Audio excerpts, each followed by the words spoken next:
Have I ever told you about my twin? Your twin? Mm-hmm. No. I don't have a twin. I was just kidding. What the?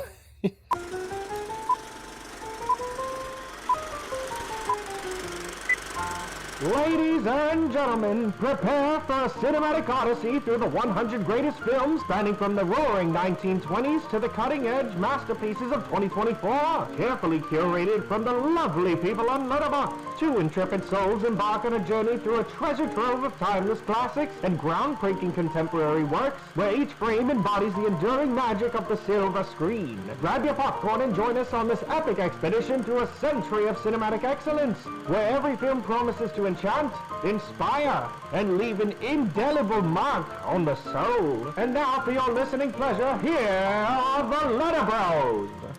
Welcome, everybody, to the newest episode of Letterbros, where we let a wheel decide our fate and what movie we will watch next, based off the top 100 movies on Letterboxd. As always, I'm Felix, and that is Parker with a new microphone. How are we doing today? Hi, it's me. Yes, with a new microphone. Ready to talk about this movie. It's going to be a conversation. Yes, it's gonna definitely be something. I just finished watching it this morning with like zero expectations. Like I didn't even remember the synopsis we got on Letterbox. I just knew it was like two twins following their dead mother's wishes. And that's all I'm gonna say going into it. I mean, the biggest thing I can say, and I've already written it on my Letterbox review, is that the less you know, the better. Like if you can go into this movie completely blind, and honestly, just like the biggest draw being that it's directed by Denis Villeneuve, who has directed some of the best features like in the past like 10 to the past decade or so, with like Sicario, Prisoners, Blade Runner 2049, and both Dune movies and the upcoming Dune threequel. It's just that's all you need to know. So again, as I always want to say, just big spoiler warning. Please go watch this movie before watching this episode. Literally, the top rated comment on the movie on Letterboxd is there's before you watch Incendies and after you watch Incendies, and it is definitely clear. Like my perspective in life and mood has changed after watching this film, and I bet Parker can agree. Definitely not a movie that you want to know anything about going into it, or that you want to know anything about after watching it, quite Yeah. frankly. So But pretty much you're just like stuff is happening like this and it's hard to think that it's real. before we dive into the plot of the movie and our thoughts, let's just run through the main cast, if that's cool with you. We Sure. have, and I'm going to do my best.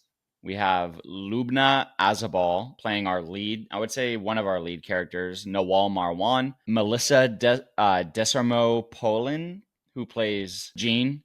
And then Maxim Godet playing Simon Marwan. I believe he was in Denis' earlier movie, Polytechnique, as well, prior to this film. Remy Girard playing Jean Labelle, the notary, and Mohammed Majid as Abu Tarek. And there are some other actors that we can bring up as we go along. But the film opens with that character, Abu Tarek, in his childhood, getting his head shaved in an orphanage, and with Radiohead playing on in the background, and it's badass opening. From the jump, I wouldn't say that this movie throws you into a whole bunch of action and a whole bunch of intrigue. It definitely takes its time to set things up, but immediately we are confronted with the death of Nawal Marwan and her kind of potentially having been crazy towards the end of her life, which she was not, as we come to find out. But she leaves her two children, who are twins, separate envelopes. One that she leaves for Jean to give to her father, who they had formerly thought was dead, and one for Simon to give to his brother, which they never knew that they had. So Jean really takes the initiative here and sets off towards the Middle East in search of more about her mother's history. And this is where we start to see her mother's history play out in real time. This movie is not told in chronological order. it time jumps frequently between Nawal and Jean, and it does a good job of drawing the similarities between them in terms of their persistence and perseverance. But I don't want to ramble through the entire plot of the film. What did you think about the groundwork that was laid? Were you immediately hooked into this movie, or did it take some time for you for it to find its footing, or did it never find its footing? So the opening, I would say, definitely helped. Like, I thought going into this, and it could just be that this movie also takes place in the Middle East, so we were going to be getting something like of a similar opening to like a separation. Mm-hmm. But I mean, like you said, the Radiohead opening kicks ass. It hits the ground running with just all of these children and them all getting their heads shaved, and we definitely see like one kid who doesn't really look like the rest. He has a little three dotted tattoo on his foot that comes to play a big part in this movie. So it leaves you with some sort of intrigue, and then you get to the twins with their notary, and that's where it kind of like takes a little bit of a slowdown before it just continues to rise up. I mean, the time jumps were jarring at first because it doesn't tell you. It doesn't say like 10 Right. years earlier or 10 years later. Like, it's just like all of a sudden you're with the twins talking about their dead mom, and now you see their dead mom like at the pool. I thought it was like a hallucination at first, but no, it kind of jumps around between Nawal's history, the twins in the present time, and then like in between where they're living like as adults together right before the moment that she dies. So it was a little jarring at first, but I mean, once the movie picks up, like when those time jumps happen, you're like, okay, here's another plot point in the mystery. Here's something else that's going to open up. Like, it gets really, really crazy. Yeah, it does. And I know we were talking about watching movies now in one sitting, which I did not do with this movie, unfortunately. I think this movie went to show for me that it doesn't really matter when you have a good movie, because I was intrigued the whole time. I simply was unable to watch it and within a certain amount of time, if that makes sense. And I wanted to Yeah. watch it. Whereas other movies that we've watched, I'm like, dang, do I really have to dive back into the second hour of this? So I don't know where where to really dive in with this. I'd say let's dive into the synopsis because I haven't read it yet. What do you mean the synopsis? We haven't read the synopsis yet. Have we not? No. Oh my god. Dang. So I'd say we read that, and it's a perfect jump off point to just like the rest of this movie. My bad. Yeah, you read it before we started recording, and for some reason in my mind that was the episodes.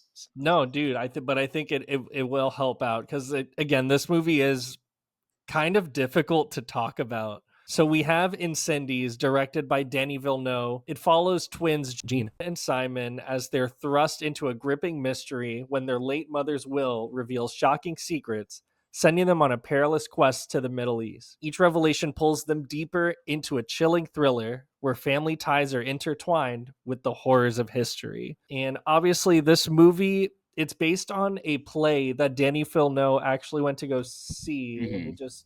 It's based off the play called I think it's also called Incendies, or as I think it's pronounced, Ensandi. Yeah, I think it's called. Yeah, I'm gonna call it Incendies because the play was translated into English as "Scorched," is what the English, I guess, translation of it is, and some of it does have like it is sort of inspired by the Lebanese Civil War that took place between 1975 and 1990, which also followed like this kind of religious civil war between the Christians and the Muslims. And those themes go very heavy-handed, but I think it's also really nice that Denis Villeneuve doesn't specifically say like this is Lebanon or this is Palestine or Iraq or Iran or whatever. Like, it's left very ambiguous as to what Middle Eastern country it is. I think the only time we even get something is that there's a window in the scene where the tanks are heading to like the university that Nawal is attending, and it literally on the window it just says Palestine. I don't know if that was intentional or if that was just like something that was left on there by accident, but I mean, according to Denny, it's supposed to be ambiguous as to where the film takes place, but except where they're from, because they mentioned Canada a lot. And it was shot, I believe it was shot in Jordan. But I mean, just diving into that, like the story really just takes off with us giving these letters to the twins here. And obviously Simon is not about it at all. He's really kind of freaked out about his mother's last wishes. She wishes to be like have no headstone. She wants to be buried naked, face down, as to not see the world anymore. So at first glance, you're thinking, okay, this lady is crazy. Before, Jean wants to go out and actually reveal the secrets that her mother is trying to pull up here. And I mean, we follow that journey, and we follow Nawal's journey as well. And I mean, her journey starts off like really, really You're hard. talking about Noel's As we journey? Yeah, Nawal's. So I mean, her journey starts off with her trying to run away with her lover, who is also a Christian, and he gets like straight up shot in the face like within the first like 5 minutes that we meet this guy. And I'm thinking, oh look, this is the twins' father. And then he gets shot, and I'm like, oh well, never mind. So she bears a child of his and is essentially, kind of labeled as a pariah, that she has brought shame to her family name because she took on his faith. It's a hot mess. Yeah. I mean, as we keep diving through, like, her grandmother agrees to help her and say, like, I will escort this baby off so that way it doesn't get killed. But you'll never see him again. You need to go to school. You need to, move to the city, and you just need to start a new life because you're never going to see this child again. That's kind of where that journey starts off for Nawal, where now her main focus is just trying to find her lost son. Mm-hmm. And again, there's two stories that are going on that are being told with interchanging scenes. And the movie is also set up with title cards that kind of explain which part of the story we're uncovering. So as what I did like is that it's either as Jean finds out about something, we see that unfold, or we see it unfold right as Jean is kind of uncovering clues of what we just witnessed. So I really liked the parallels of the story and the way that it was laid out and the way that it was provided to us. Each story was just as captivating as the other. And it's really, honestly, a testament to the actress that played Jean. She was great and really carried a lot of this movie. And Nawal's story, that is just the beginning, what you described. We watch as she continues to search through the Middle East to find her son and witnesses horrific acts. We can kind of talk, I guess, about the bus scene if you'd like, because that was pretty crazy too. So we see Nawal take her cross off as to not signify that she's Christian as a bus is coming so that she can get transport. And essentially, she wakes up from a nap, and the bus has been pulled over by Christian terrorists who killed the bus driver and everyone else on board. And Nawal takes her cross out of her bag and shows these terrorists, look, I'm Christian. So they spare her. And there's such a wretched moment in this movie where she tries to claim this other woman's daughter as her own so that she can save her life, because she knows that because they are not Christian, they're about to be murdered. And it doesn't work. And it's just, she sees these Christian terrorists, despite her own beliefs, causing so much pain and suffering. And the way that it's shot is so beautiful, but so horrifying. And it leads Nawal to join a group that sets her up to assassinate the leader of this Christian terrorist organization, which is a whole nother story that unfolds as well, which leads into the story that's really being told. There's so much multi-layered storytelling going on in this film. It's just astounding. But what did you think of that scene in particular? And then we can dive more into Nawal's story if you want, and then dive into Simone and Jean uncovering it. Maybe it might be the best way to go about it. I think so. I mean, there's just no easy way No to way. do this. This movie is packed with a lot of different themes about like religion and like how much of religion can actually save you versus like what your faith actually means. And there's just, I mean, just that scene alone of just like the zoom out of the child running back to her mother in this bus that's already ablaze, like it's Oh. about to explode, and just straight up just shot as she's running towards the bus. And you could even see that like their AKs are wrapped with pictures of Jesus and the Virgin Mary. So it's very gaudy imagery. And then even just that scene, it felt like a whole different movie, when she's like, taking on a job as a tutor for this leader's son, and then all of a sudden in the next scene she's out there and just pulls up a gun and shoots him, Felt like and is Parasite now, yeah, kind of. a I little mean, it bit. was like a little, that could have been just another little 5-minute thriller, and I would have been like, damn, that was awesome. Yeah, exactly. But then obviously that moves into the next part where she's taken into prison, and that's really where like the substance of our story truly begins, almost, because that's where the stories kind of intertwine, Yeah. and now gets the twins involved. So But let's actually pause before we get to Kafar Riat. I think maybe talk about Jean learning up until this point, because this is about the point where, oh, this is almost to the point where she gets Simon involved. Because like you said earlier, Simon or Simone is not really interested in uncovering anything. He wants to remain ignorant and to kind of block this mystery and the pain of his mother's death out of his mind and try to just move on. And Jean is the complete opposite of that. She is straight up investigating her past, and she gets to what's the name of the city? Duressa, is that the name of it? yeah, Duressa. She gets to Duressa, which was her mother's hometown, where she was alienated from. And this is such another great scene. I mean, this movie's just packed with really, really riveting film. Like watching it, you're on the edge of your seat. And we're Mhm. we're watching Jean talk to all of these women with a translator, and she has this photo of her mother, and it's shown around, and everyone begins to realize that her mother is the one that was kicked out of the village for pregnancy out of wedlock, and she brought shame upon the entire village and upon her whole family, and they Mhm. still have not forgiven her for that. And because Jean is the daughter, and potentially the daughter that was sent away, they want nothing to do with her either. So they tell her to get out, essentially. Um, what was the clue that she was given though in Duressa that led her to Kefariat? That there was a person that used to work there but is now like a school janitor, and No, she's no, given a no, name. no. Oh She no. because she goes to Kefariat first, and then the tour guide tells her about the janitor. Oh yeah, yeah, yeah, But I'm yeah. trying to remember what brought her to Kefariat in the first place.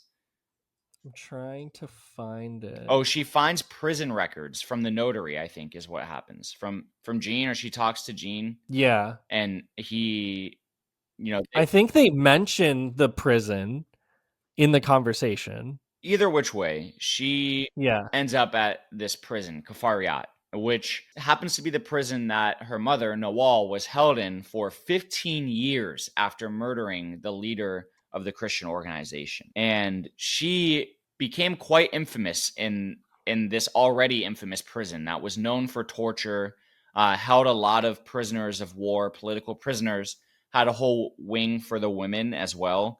Um, and she became known as the woman who sings because she would continue to sing. And what a harrowing sequence too. Oh my gosh, with her singing and the screams some rooms over. It's just Mhm. absolutely harrowing, and just it literally chilled my bones. It Yeah. felt horrible. It felt horrible. And it's just so haunting and so well done.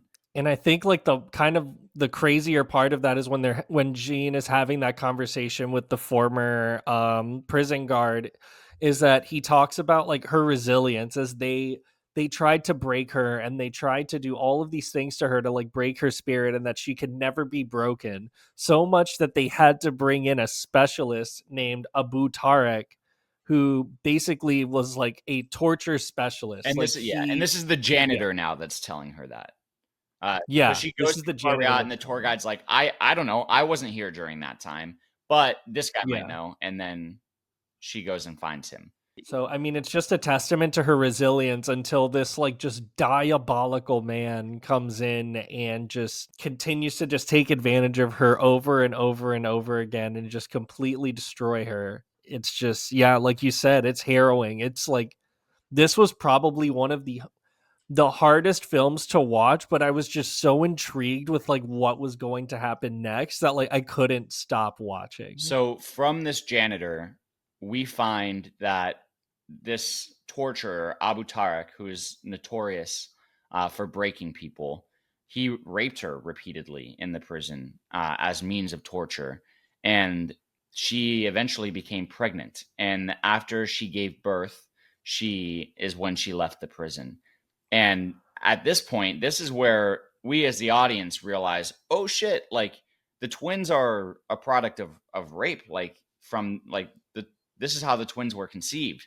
But in Yeah. Jean's mind, she's thinking her brother is the one who was conceived in the prison. So now Mhm. she calls Simon and explains to him that she believes that their brother was conceived due to torture and due to rape in this prison that their mom was held in. And now they've got to come together and find him. Yeah. So Simon gets out there. He still doesn't want to do shit.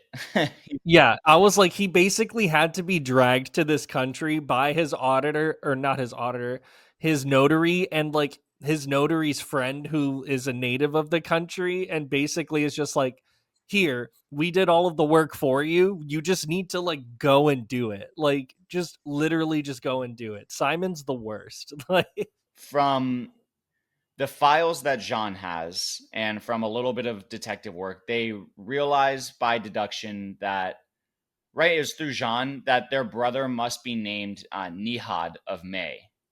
it's from like his friend, but I forgot the name of the Oh wait. friend. Oh wait. Are we skipping over the part where they visit the nurse who delivered the baby in prison? Yes, we did. We are skipping over Yeah. that part, right? Yeah, so essentially, they come to find out that the nurse who delivered Nawal's baby in prison is still alive.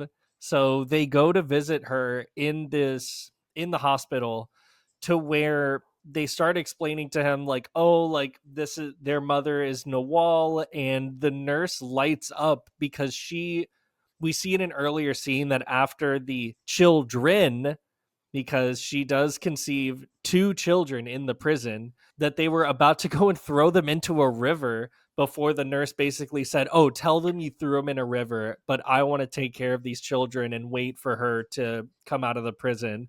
And she does. She was these children's caretaker up until Nawal is released from prison. And when she sees the twins, her face lights up and literally starts like gesturing them to come over, because these two babies are literally the twins. This is when the twins find out that they are the result of their mom being raped in prison, which then leads to that scene of where the notary and his friend are about to go and reveal the news about their brother and just some of the stuff that they've uncovered about him.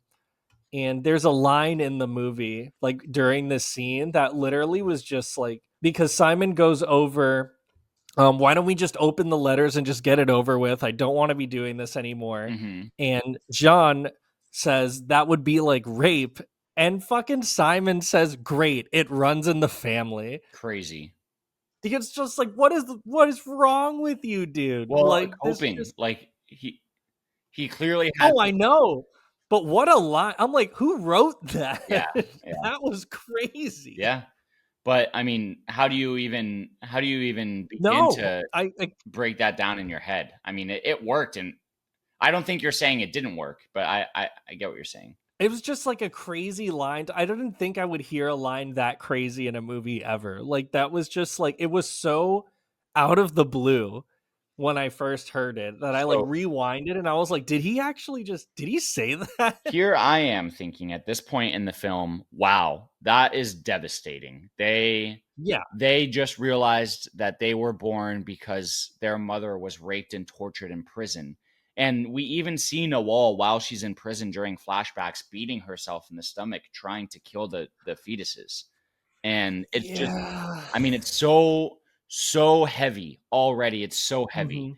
And then And it just Simone, goes to show the kind of like relationship that she has with these children. And it's like, it gets revealed a little bit more further down the line, but like, well, my point is that at this point in the movie, it's already pretty dang heavy. And then Simone sets out to find his brother. And that's where it just continues to pile on, and in a way that is not, I mean, what we're about to deal with is gross. What we've been dealing with already is gross and disgusting and difficult to digest, but it's not told in a way that's distasteful.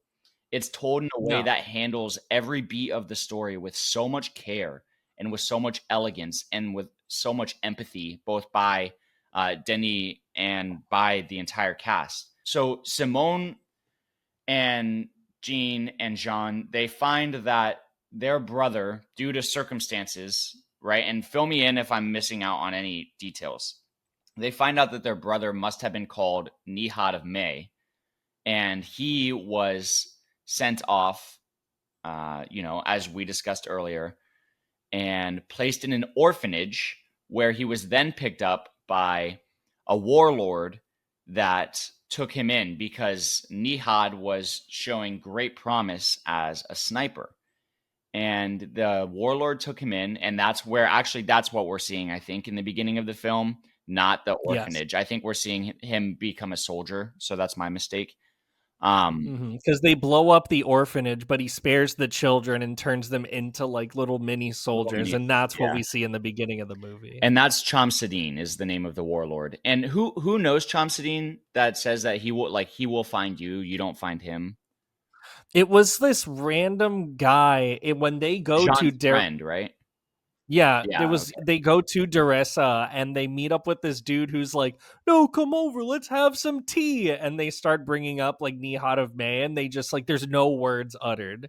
Right, which is And great pretty because much all of a sudden, yeah, like two guys show up at Simon's hotel room and they're like, 1 hour. yeah. Don't call anybody, and they just take him away. I love the But scene when they walk through the metal detector too, and Simon walks through it and it's fine, and then the two guys walk through and the metal detector starts going off because they're strapped. yeah, It's just so great. It's so good. It's so good, and it's what so I will tense when they mention sit right down. before we Yeah. what I will mention right before we dive into that is right after that scene, we get one more flashback from Nawal's past of her getting out of prison and getting into a car with just somebody.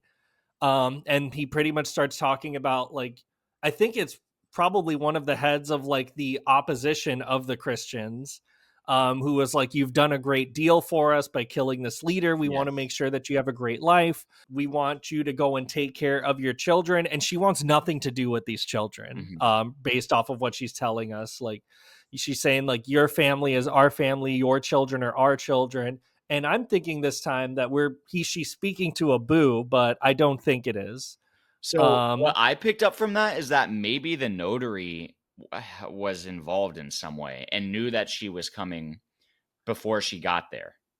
Do you know what I'm saying? It wasn't Maybe. expressly stated, but the notary Jean he says phrases like that throughout the movie, like "You guys are my family. I see you as an extension of my family. I care for your family deeply," so on and so Yeah, forth. that'd have been even crazier. But yeah, we can continue with the information that the warlord is providing Simon. So we learn that Nihad of May wanted to become a martyr after searching and searching and searching for his mother. He too was hellbent on finding his mom, just as his mom was hellbent on finding him. He wanted to die, and his mentality was that if his name was everywhere, then at least his mother would know where he was and what he did and what he accomplished. Chomsadine discourages him from doing that. He doesn't want him to go die pointlessly, essentially. And what happens in between there and him getting to Kefariat? Because that's basically he instead So, of so he essentially is like, hell bent. Like, he loves war. He loves violence, like so much that he wanted to become a martyr and die in a most violent way that it becomes like a religious like spectacle, and right, that puts him, like you said, all over the country. But so much so that now that like his wartime essentially is over, they recommend that he go yeah, work at yes, this prison as a torturer. as a torturer. And as we've established before, it is the same prison that his mother is housed in.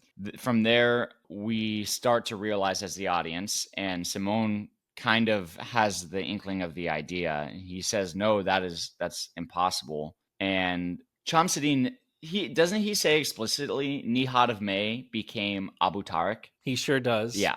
And it's only after we get this gripping scene of Simon going back to the hotel room with Jean, and he keeps repeating back, can 1 + 1 = 1? But not like, I know 1 + 1 = 2, but can 1 + 1 = 1? Which at first, like, maybe it was just like me not like wanting to just deny everything that I was hearing coming out of this movie, but it sent such a shockwave through Jean that she literally just screams and just starts crying instantly. Holy shit, dude. That was one of the most astounding performance moments I've ever seen, was her gasp. Yeah. I jumped.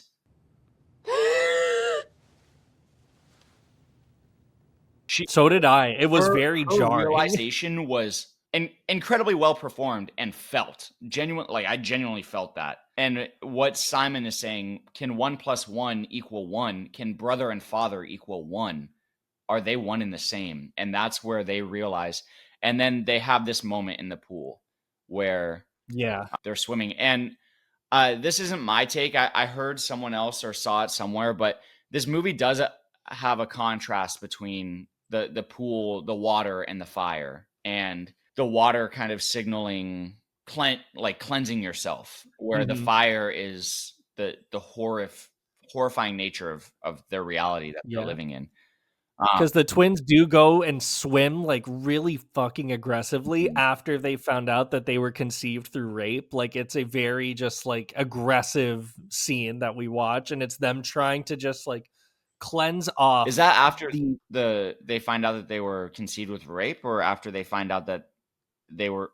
No, it's after the rape conceival. It's not after. I'm going to watch this movie again, and I think it's going to be an incredible rewatch. But upon the first watch, the way that the movie is told in terms of its not pacing, but where certain events happen, it's very jumbled in my mind just because of the unstructured nature of it. I loved it, but I'm finding myself having difficulty remembering when certain things took place. But I'm glad we talked about that moment. Regardless. So long story short, she sees that there is a man with a bare foot with 3 dots on his ankle. So she's thinking, she has this just like elation of like, oh my God, it's my son. She gets out of the pool only for the gentleman to turn around, and it is the face of Abu Tayyek. So now she comes to this realization that this is the man who raped her, but this is also her son. And that's where we cut to that first kind of scene that we see her in the pool, and she's kind of just like catatonic, dead silent. Yeah, like catatonic. And now we get a reasoning as to why her will is kind of the way it is, and how she kind of had this like super just in-depth like will request that she truly wanted to, like, I don't know like exactly where her mind is at, obviously, but that essentially that these 2 letters that are supposed to be meant for separate people are going to come full circle and be given to the same person, which ends up happening at the end of the movie, where we finally find Abu. I'm going to call him Nihad, because that's who it is.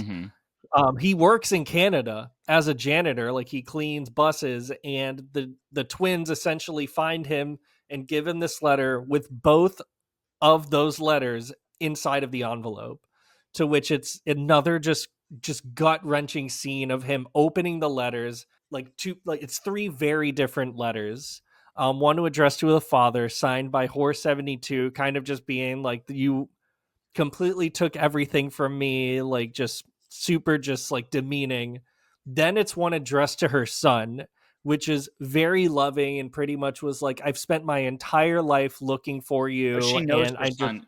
In the letter, she knows her son is Abu Tariq, because she begins it by saying, I'm speaking to my son, not the torturer. Correct. And that one is addressed as Nawal Marwan, prisoner 72. After the twins have completed their task, Jean gives them their letter addressed to her children. And it's, I mean, just contradictory to what I would have thought. It's very loving. It's very just like, it's touching. And it's just signed as Nawal. To which we then cut to because she now wants a headstone. Before, she did not want a headstone until this task was completed. Now that it has been, there's a headstone erected in her honor, and Nihad goes to visit his mother, and we get the last title card, Incendies. I mean, let's talk briefly about the letters too. The man, the way that I'm going to get emotional thinking about it. The way that she expressed to her twins, if we take your story, the start of your story, it is horrifying. But your father was born of love. And though he became a hateful person, because he was born of love, you too were born of love. And it's just, it's so much, dude. It's so much. And It's definitely a lot. yeah, and we see Nihad too now realize that the woman that he raped was his mother, because that is his realization of it. He was not aware prior to that moment. So also disgusting on his end, but powerful in the sense that all of these people, everyone is coming together in this realization. And that's another thing she expresses, that we need to all be together and express forgiveness of to some degree.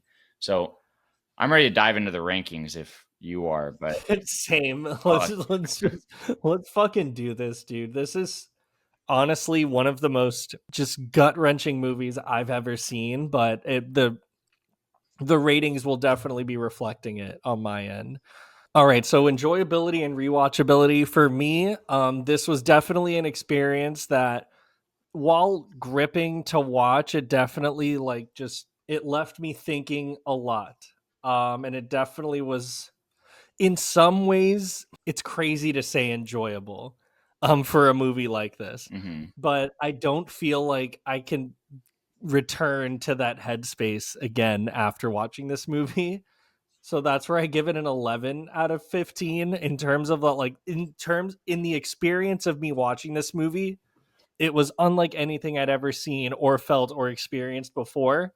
I know you probably want to rewatch it. I will not be doing so. Yeah, I actually rewatched the first 20 minutes or so of it immediately after I finished it. I give it a 13 out of 15. Again, it's not an enjoyable experience per se, but it's certainly a cathartic one. And I think that that goes into this in terms of its enjoyability, because it puts you on an emotional roller coaster, and roller coasters I enjoy. They're fun. Rewatchability, I think that rewatching it will allow you to pick up on so much more throughout the film. This just feels like the type of movie, and already in the first 20 minutes I notice it, that's just ripe with suggestion and hints and clues as to what kind of story we're on and how people feel about things in the end. Story, I have it as a 14 right now. I might give it a 15. What do you have? I have it at a 15. I just think that the story is just so tightly wound and knit, and just like there's nothing that truly falls apart in the story. Like everything comes to a definitive conclusion and is just executed very well. Yeah, I agree. Put it at a 15. It is. It's a perfectly told story. The way Yeah, that it's cut up, the way that it's presented to us. absolutely. Yeah. Even with, it all comes through on some subtitles for us, honestly, or obviously, because very It little of the does. movie is in English, but There's one line. She goes, "Oh, English," and that's it. That's all the yeah, English we get. Lasting impression, I gave it a 14, only because I feel like a movie that I give a 15 is something that like changes my whole output on cinema, and like it's up there with I for me to give it a 15 would have to be up there with like in terms of this list would have to be like Lord of the Rings or The Empire Strikes Back, or like even like kind of is like a perfect movie for me. But I mean, this movie is definitely close to it in terms of the impression that it has left on me personally. This is a movie that has, we say a lot of times, like burned into our brains. This thing was like scarred into my brain, and I scorched. will never, it was scorched into my brain, and I will literally never forget this movie for as long as I live. Yeah, it's like you said earlier, that one Letterboxd review that says there's you before you watch Incendies and then after you watch Incendies. And yeah, that's 100% right. This is the epitome of a movie that you carry with you after you watch it, whether you want to or not. It has that lasting impression. It makes that imprint on your brain and on your emotional psyche. I give it a 15 out of 15. This is exactly what the category implies, like personified. Visual Yeah. and auditory appeal. I give it a 9 out of 10. And it's pretty close to a Okay. 10. It's honestly pretty close to a 10. There are some absolutely gorgeous shots that they have from Jordan of just the houses stacked on top of each other. And when we're panning to the hotel that they're staying in, and the way that some of the really brutal incidents are shown or implied with camera Mm-hmm. technique and with sound, it's all really just technically on point. And Denny always knows what he's doing with the camera. And I could give it a 10. I'm curious to hear what you have to say about it. So I'm actually going to change my score back from lasting impression. I'm going to give it a 15, Look actually. at us. It you're right. It's left that impression on me, and that's definitely what these type of movies want to do, and it does it effectively. What I will say for visual and auditory appeal is where I give it an 8. Hmm. I loved the way this movie was shot. Like Denis Villeneuve is a visual just genius. Like he knows how he wants his shot, like he wants his shots made and all of that. But we also have to take into account the auditory appeal of it. And while the Mm-hmm. sound design, incredible. The sound design is great. The shots are great. But the The score. score leaves a lot to be desired. Yeah. Yeah. For pacing, I gave it a 9. There weren't necessarily any sort of like scenes that lulled for me. I'd say really the only times, and I feel like a rewatch would benefit from it and can change my score, was honestly just like the beginning when we're with the twins and the keep wanting to say the auditor, the notary, is really the only time where I was just kind of like, okay, so like what are we doing here? Like, but it's honestly, it's the very beginning of the movie, so I can't really complain. But that's just where I feel comfortable with it. Yeah, I agree with you, though I give it a 9. I do feel that again it's on the very high side of 9 for me. I felt in my bones the first time watching it that the first 45 minutes or so I wasn't really enjoying it, or not enjoying it, but I felt it could have been picked up. But I think that upon rewatching it, knowing what I'm watching already, it would move very quickly and be a whole new Mm-hmm. experience. So it didn't feel like there's really any wasted scenes in this movie, or really any wasted dialogue for that matter. Everything ties into everything. Yeah, I agree. It's sort of, have you ever Acting, seen the show Dark on Netflix, the German TV show? no, Check it out. You should check it out. Um, cool. Acting, I give a 9 too, but this one will be on the lower side of 9. So my nines are evening each other out. Um, some really standout performances, and then some performances that, while good, I would argue left some to be desired. Particularly from Maxim Gadet as Simon. There were moments where I get that his character is apathetic, but I'm not sure. There were a couple times where I felt there was a little something off. But Lubna Azabal as Nawal and Melissa Disarmu Polin as Jean were complete standouts, and everyone else was good. So I'm sticking it right there at the 9. What about you? I gave it a 10, dude, honestly. Their performances, like I have a note on here that this movie, especially when we're with Nawal, feels very documentary style. Like we're Mm-hmm. literally just following this woman around with a camera, and like the realism doesn't really break until we go back to the movie, which is Simon and Jean trying to find their father and their brother. But even then, like those aspects I thought were played very well. And I mean, obviously Nawal is the standout character in the movie and she's played very I well. think Jean. I just can't. What's up? I And I Jean, think yeah. Jean, dude. I mean, her performance, both their performances are straight 10 out of 10s. It Yeah. could go higher if I could. I honestly, but I feel comfortable giving it a 10. I think it's very well deserved. Suspension of disbelief, I give it a 9. throughout the movie, I'm enthralled. Like I am immersed in this world. The only time where I felt that like it was kind of like a plot device was when they finally bring Simon to the country and they're like, "Oh, here's this other notary who's sped up the process of everything so we can just, continue to push the movie forward." That was Yeah, the only part where I was like, "Okay." definitely. I also give it a 9. The play, I think, is 4.5 hours long, and Oh shit. I think Denis wanted to make it like a 3.5 hour long movie, and it was pared down, which I don't Yeah. necessarily disagree with. I think it still works, but I also agree that some aspects for how mysterious they were kind of easy to figure out. I guess I could argue that the suspension of disbelief about Abu Tadek being at that specific pool in Canada on that day at the same time, like, yeah, but shit like that happens in real life, so I'm not gonna argue about it because Yeah. things like that do genuinely happen. I mean, in terms of circumstance and coincidence, you know what I'm talking Yeah. about. You know what I mean. I was like, "Are you?" Yeah. I'm talking about small This, world this, scenarios. this shit just happens every day, bro. What are you talking about? Okay, okay. 1 + 1 = 1 sometimes, What do you give for originality, or is it my turn? It is your turn. Damn it! I don't want to go. You want me to go? I think I'm gonna put it at an 8 because it's told in a very original way from a filmmaking standpoint, and 8 is about. I mean, it's based off a play that is the exact same story, exact same name. So it sucks that I can't give it a higher score. It feels like 8 is cool on me. I gave it a 10. Okay.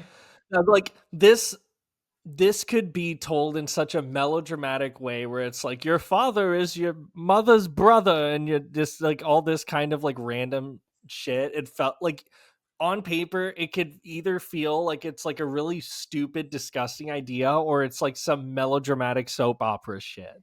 Yeah. But the Okay. way that I give it a that 9. Denis Villeneuve like tells it in this way that not only makes you like at least made me deny that that was even the case. Like at first, like I had to edit my notes like 6 times, being like, "Oh, they're the prison babies." JK, no, they're not. Oh shit, yes, they are. Oh wait, this is their father is the son. No, it's like I just had to keep changing it because I didn't want to sit with the fact like I was going through the 7 stages of grief watching a movie. Yeah. Like it was just honestly insane, and I don't think I can't think of a movie that's ever done that to me. So Yeah. Actually, yeah, I'm gonna leave it at an 8. I was gonna change it to 9, but 8 is still a high score. And like you have to tell this story that's already been told in an original way in order for it to work, certainly.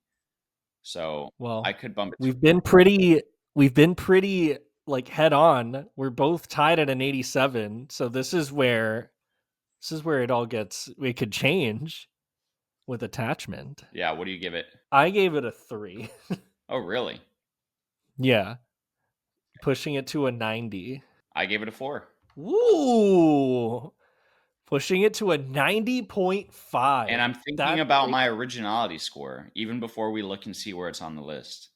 I'll let you sit on that for a second. Yeah, because I don't know. I hate taking points away because something's based off of a play. It's not like it's I the feel like third. a lot of things are based off of like, Yeah, they're no based original off of ideas. Blah blah screenplays blah. or something or other, but I feel like you have to separate it from the medium and be like, yeah, Lord of the Rings is based off of a series of books, but the way that it has been told and adapted to the screen is so original.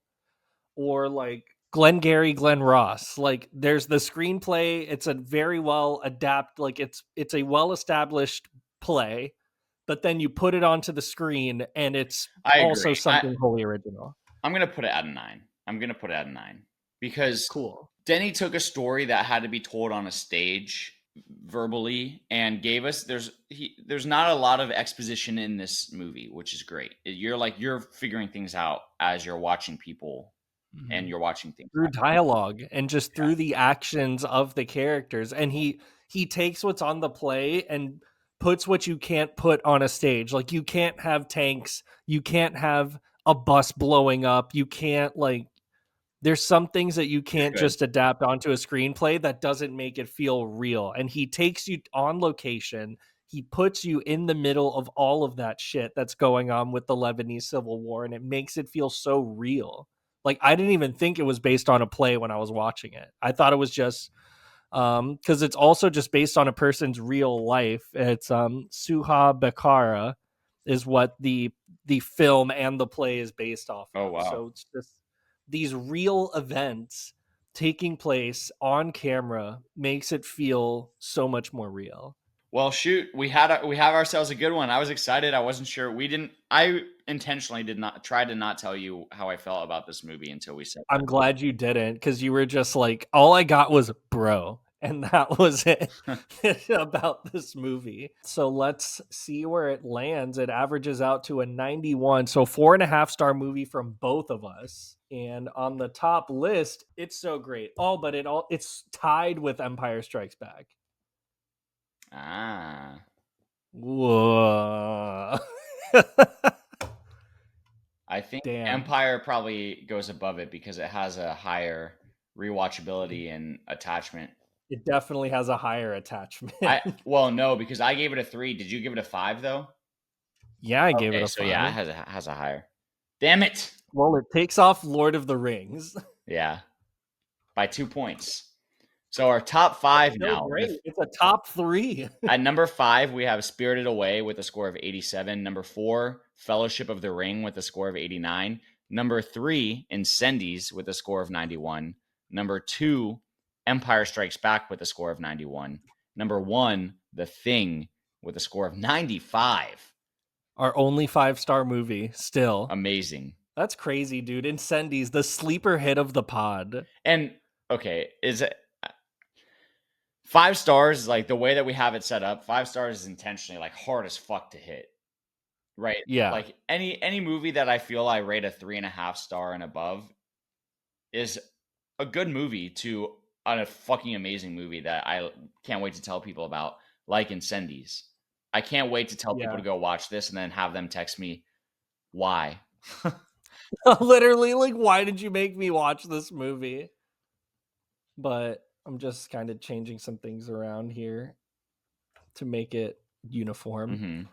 But yeah, so we thought it was going to beat out Empire, but it did not. But it's still a top 5 movie. I did not think that this was going to be in our top 5, but I mean, that's the magic of Denis Villeneuve, dude. He's honestly, after watching this movie, it makes me want to watch more of it, and it just solidifies that like he's the greatest director of our generation. Like, he's just, every movie that he puts out just hits so hard and has just such great storytelling. That could be argued, but I still haven't seen Dune. Have you seen Prisoners? Yeah, I love Prisoners. So good. What, did you see Arrival? Love Arrival. Exactly. Well, you know what? Maybe we'll get 2 Villeneuve with Dune. Denis Villeneuve 2. Denis Villeneuve 2. All right. But yeah, if we can get 3 straight like really great movies. What was right before Do the Right Thing? Nobody knows. Yeah. Okay, so I won't count that as a really great movie. Do the Right Thing though, I liked a lot, and Incendies, holy shit! If we can get 3 off rip that are just straight gas. top 10ers, that's gonna be awesome. All right, let's do it, dude. Better time than ever, bro. Let's fucking do it. Oh, sweet Jesus. Here we go. Oh, no way, dude! No way! No way!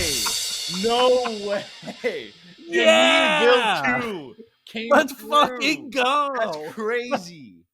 That's insane. Yay! Is Dune Part 1 on the top 100? No, it's not. Fuck. So we'll have to watch. I still have to watch it. Yeah. But hey, we got 2 weeks. But the show, we'll be discussing strictly Dune Part 2 or like mostly Dune Part 2, I would imagine. So what I'll say, well, first of all, if you're listening, we pulled Dune Part 2 from 2024, which is at the time of polling was number 22, which is still a crazy stat that it just came out last year and it's already in the top 50 of all time. Dune Part 2, directed again by Denis Villeneuve. And my score is there already, obviously. It's also in my it was in my top 4. I actually just changed it out for Revenge of the Sith. But still, this was in my top 4 forever. Dang. I think like in terms of the video, like when we record the next episode, we kind of like dive into, obviously we need to watch the first Dune in order to get Dune Part 2. But we'll kind of glaze over like the story and exposition of the first movie and then focus strictly on the film itself of Dune Part 2. So But much it's movie to be watched. there, it sure fucking is, dude. This is 167 minutes And long, that's just that one. and that's just part 2. I think the first one is 155 minutes long. So it's going to be a Dune bonanza, dude. It's going to be great. I'm so excited. And it also, at 77,000 fans, it has an average rating of 4.4 stars. Just crazy. It's now the number 63, though. It has dropped significantly. By 42. I think when we pulled it, it was the hype Yeah. of Dune Part 2. Yeah. But still, it's still on the list. Still a great movie. But we'll dive into it here. So Dune Part 2 released in 2024, our second Denis Villeneuve movie in a row. And these are, I believe, the only 2 on the list by Denis Villeneuve. Long live the fighters. Follow the mythic journey of Paul Atreides as he unites with Chani and the Fremen while on a path of revenge against the conspirators who destroyed his family. Facing a choice between the love of his life and the fate of the known universe, Paul endeavors to prevent a terrible future only he can foresee. You almost, Buck wild shit. You were so close to saying unties again. I know. Fucking, I'm dumb. Sorry, now you have to edit around that too. No, it's okay. But yeah, dude, honestly, this movie's so good. I've seen it multiple times. I think this was the first movie I drove down to Fort Lauderdale because I wanted to see it in like the biggest IMAX possible. And the only other movie I've done that for now is Sinners, which is also in the top 250 now, which is crazy. Yeah. And it just came out. So I wish that I could go see Dune in theaters now to go watch them. Honestly, I'm glad that, because when I first watched the first Dune, our mutual friend, I'll edit this name out, told me about it, and I was just like, I don't really know. Like, I only heard about like the David Lynch one. I heard it was kind of buns. You weren't like, you weren't super hyped for it before it's released? No. Oh, I literally not at all. I did not know that. I watched it on HBO Max the first time while I was cooking dinner, and I was just like not into it at all. And then I went to go watch it in theaters before Part 2 was released, and I was blown away. And then watched it probably 2 or 3 more times before the movie came out. Bought the book. I literally have the book series here with me. Dang. And the books are even better, but the movie itself, dude, it's awesome. It's those like huge, this is an epic for sure. This is our modern epic right here, and you're gonna see why, and I'm so excited. Yeah, I really don't know anything about Dune other than Timothée Chalamet plays a guy named Paul, and also Zendaya's in it. Sure is. So we'll dive into those. We're going to be watching. We're only discussing again Dune Part 2. We'll kind of like breeze over the first one, but we're strictly focusing on Part 2. But as always, Parker, I'm glad I was able to jump on and talk about Incendies with you. This is an amazing discussion. But as always, where can people find you? Yeah, likewise. I'm glad we had a top 5 movie to discuss that was outside of the realm of movies that we were already excited for, if that makes sense. Like movies we knew we were going to have highly rated because we'd seen them. Like this is a movie that I'm already excited for. Incendies was definitely like one of those sleeper hits, like Witness for the Prosecution or like Fanny and Alexander. But even to a greater extent, because neither of those, I think, at any point were in our top 5. Maybe Witness. I know Witness is in our top 10. Yeah. It currently is in our top 10? Yeah, it's number 7. Oh, sick. Yeah, okay. Yeah. But yeah, man, dude. It was great hopping on with you. And my Letterboxd is Parker_Paget. So I've actually recently changed my username on Letterboxd. Oh, I didn't see that. I did it now just because like my other Instagram has been blowing up in terms of like Star Wars related stuff. So I figured it would just be easier to just kind of tag it on to that as well. Like if people have other interests like outside of it and be like, cool, here's my letterbox. It's the same name, you know where to find it. Merry Christmas. So yeah, it is now Batu Boy as tying in with my Star Wars Instagram. It's BATUUBOII. That'll be linked all throughout. I'll get those changed. Maybe I did see that. But yeah, I mean, recently I just watched Thunderbolts. That was really good. It was good to actually see a good Marvel movie for a change. So I'm excited to go see if it. they haven't, what's that? I'm excited to go see it. Oh yeah, dude, it's great. I wholly back this movie. But yeah, as always, everybody, this is the Letterbros podcast, and we will see you at the movies.